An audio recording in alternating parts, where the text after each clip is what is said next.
So today's keyword is propaganda, and obviously the definition on the screen is media that is designed to promote a particular political agenda. But in order to really understand the power of propaganda and how it was used by the Nazi Party, our understanding of this term needs to be quite strong.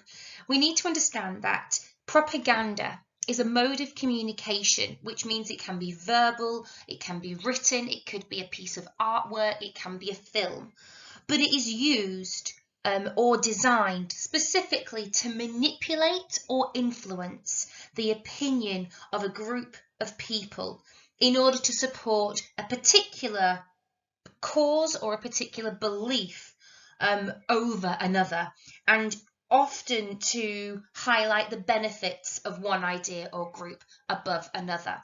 So it is usually used in a political sense, and it is really obviously used during times of war. When you think about the promotion, encouraging people to join the army, the really famous of Uncle Sam, your army wants you, that is all propaganda. Now, propaganda is nothing new to this period of history, and it certainly isn't only used during times of war. Propaganda was used as far back as the ancient Egyptians, when they would draw themselves being associated with the Egyptian gods. The same can be said for Roman rulers. So all statues and scriptures written about the Roman emperors all relate back to this idea of propaganda and trying to influence people, trying to get their support for a particular cause. And what we are going to really be looking at is how the Nazis used propaganda to manipulate and influence people into voting for them before 1933. Now, I have included a link to a video which gives further information about propaganda and more information about exactly how it works, its uses, and examples of it throughout history. So please feel free to have a look at that. I have included the link on Show My Homework and on the screen. It is not required that you watch it, but it is there in case anyone wants any further information or just wants to clarify their understanding.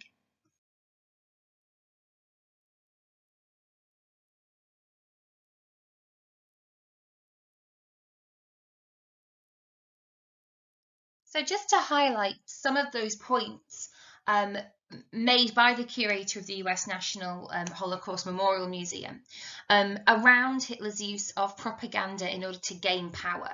Now, he highlights obviously that the Nazis' rise to power and the solidification of their power happens over a relatively short period of time, and it is propaganda that allows them to do this, mainly through the use of visual posters, but also of writings such as Mein Kampf, and use of the radio, which we will talk about in a moment. Now, one thing we did look at last lesson was this idea of slogans, the simplification of complex messages. This meant that instead of having to listen to a complicated explanation of each individual policy, the everyday people could just have it summarized. So the idea of work and bread. Now everyone understood that idea of you're gonna have more jobs. It implies the idea that you're gonna have enough food to eat. They don't need the long explanation, and that is what draws a lot of people to this. Now, you can also see this in really recent political elections across the world. People are more drawn to simplified slogans so that they can understand what the politician is explaining and wanting. Now, they also talked about this idea of playing on people's emotions. The Nazis had different types of artwork in their posters to draw on the emotions of different types of people in society. But the main one that they used was this idea of breaking free of the chains, this idea that they had been betrayed by the Treaty of Versailles and they had been betrayed by the Weimar government, and really playing on those emotions of nationalism and a sense of duty. And they also talk about the importance of Mein Kampf. Now, we know that Mein Kampf is the book that Hitler wrote while imprisoned during the 1920s, and that this book is used almost to justify Nazi policies. Their explanation being, well, it's in Hitler's book, and really pushing this to be a kind of a must-read book. And as the curator explained, it does become that. It gets translated into lots of different languages. It gets translated into things like Braille, so that blind people can experience and have these policies at hand. And they do everything they can to integrate Mein Kampf into the everyday. And then looking back at the actual physical propaganda, you've got this idea of the strong, heroic figure breaking free of the chains of bondage held over them by the Treaty of Versailles, by the Weimar Republic government. And this idea that Germany is always shown as this strong figure, mainly shown as a masculine figure. And you'll often notice it's shown as an Aryan figure as well, usually blonde hair, blue eyes. And this idea that this is what symbolises Germany, really getting people to feel positive about their country and wanting it to gain more dominance and more power. And we also previously talked about targeted at different people in society, the idea that they would have posters and messages and slogans specifically designed for women who are home with children, for farmers. They would have specific posters and messages for people who worked in the steel industry or people who were shop owners.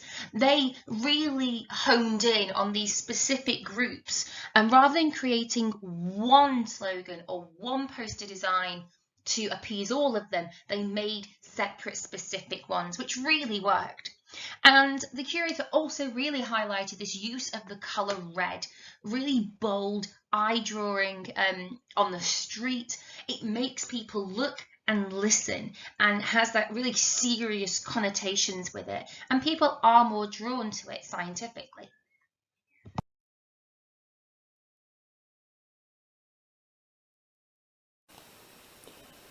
So when we're doing a source analysis, we need to split our understanding into two parts. We need to do the what can I actually see? So this is physically, what do I see in this source? And the second part is this outer layer. What do I know, or what does this mean? Now, the reason we have two questions here is because sometimes a source needs us to interpret what it actually means, what the message is.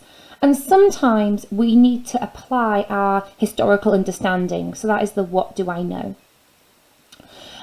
So what we're trying to work out is what the message of this source is. What is the underlying message? What does it represent? So I'm focusing on this question, the what does it mean? But before I do that, I need to do the what can I see? So what can I see in this source? Well, at the very top, I've got the slogan of the source, which has been translated already into English for me, which is the workers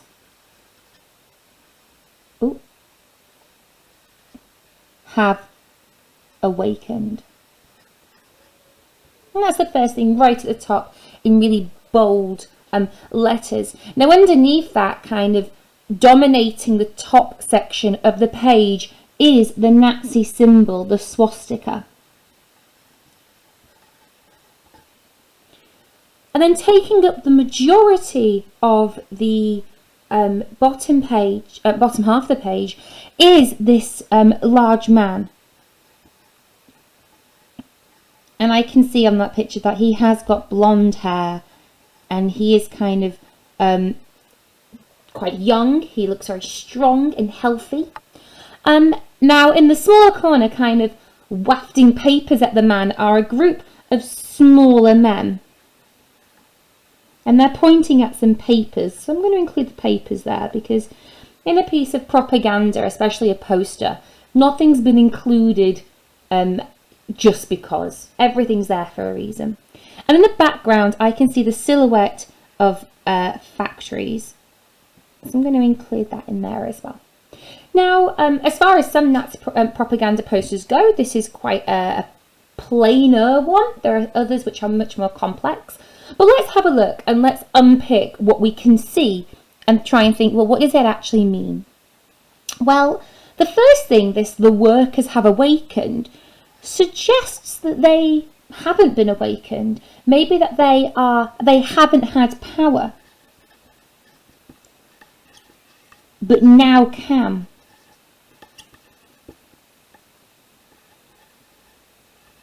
They didn't have power before, but now they do. They've awakened. What have they awakened to? Maybe they've awakened to Nazi policies. This idea that you were asleep before, you were blind before, now you are awakened. You are awakened because of these Nazi policies. Now, the Nazi symbol, the swastika that we see, that's obviously representing the Nazis. That's quite an easy thing to interpret. But what is interesting is how it's portrayed. It's portrayed as a strong symbol in the background. It's quite domineering. It looks very stable and strong. Now, you could see this as a contrast to the idea that the Weimar government was weak, and having that contrast there. Now, the large man represents probably a typical German, or a German worker certainly. So let's think about this idea of typical. And I put that in inverted commas because, you know, we know that's actually not a typical German worker. But maybe this idea, they're trying to suggest that German workers are strong. Certainly the person in the image is. But also, this typical German worker is highlighting Aryan traits.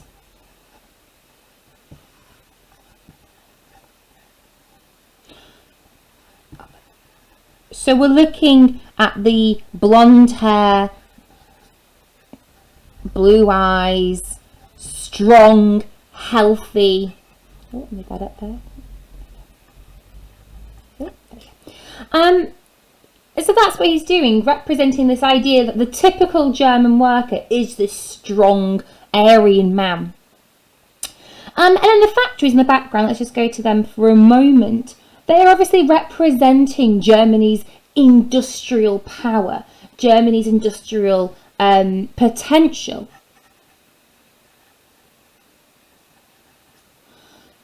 So this idea that Germany can grow again, and if you look, it is in the background silhouetted quite small, perhaps suggesting that it isn't as strong as it can be, and that it needs these strong German workers to help it achieve its potential power. Now, the smaller men with papers in the bottom corner represent Jews and communists in society. So this is where the Nazis are starting to have a dig at minorities, trying to make people see them as the enemy.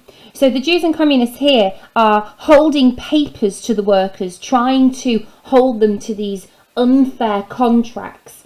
And this idea that they're trying to maybe hold the workers down. Maybe trying to limit the workers. And this really ties in, this is where we can use our what do I know. This ties in to the idea that the Nazis were trying to convince people that it was the Jewish population and the communist population, the minorities in society, that were holding Germany back, certainly holding them back from achieving their full potential and achieving greatness. Now on the next slide, there is going to be just the picture on its own so that you can have a bit more of a detailed look, and I'm going to put some notes next to it just to highlight some of the main points again. And after that, I am going to give you a different Nazi propaganda poster. And what I want you to do is try to analyse it on your own. Now, you can do the same structure in your book, a kind of a what do I see box and what do I know, what does this mean box. Or you can just make notes as maybe a mind map or bullet points. But I'm going to ask you how useful you think that poster is for showing us a reason why people supported the Nazis. And I also want you to suggest how it's useful to show how the Nazis got into power. Now I'll include 2 starter sentences for you to answer those questions, and I will give you a little bit more detail on those in that slide. But that is where I'd like you to go with this information.